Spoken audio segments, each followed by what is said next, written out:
पहिली मागणी म्हणजे की महाराजांच्या बाबतीत, महाजिजाऊंच्या बाबतीत आणि संभाजी महाराजांच्या बाबतीत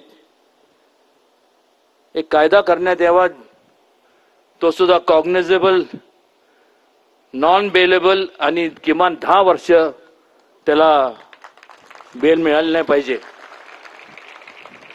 त्याचबरोबर छत्रपती शिवाजी महाराजांचं संपूर्ण शासन मान्य असा इतिहास शासनाने प्रकाशित करावा, जेणेकरून कुठल्या प्रकारचं भेदभाव होता कामा नये, कुठल्या प्रकारचं तेढ निर्माण होऊ नये.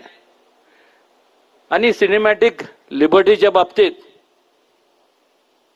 एक सेन्सर बोर्डची स्थापना करण्यात यावी, जेणेकरून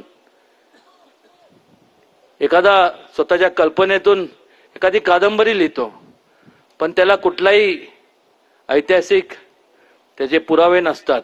आणि त्याच्यामुळे अलीकडच्या काळात जर आपण पाहिलं तर मोठ्या मोठ्या प्रमाणावरती छत्रपती शिवाजी महाराज, संभाजी महाराज असतील, युगपुरुष जे संपूर्ण देशातले, या सगळ्यांच्या बाबतीत गैरसमज निर्माण समाजात होतो.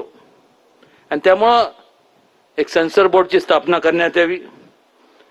मला मागच अमितजींकडे आणि देवेंद्रजींकडे मागणी केली होती की जसं रामायण सर्किट ची स्थापना झाली, करण्यात आलं, तसं बुद्ध सर्किट, तसं एक शिव स्वराज्य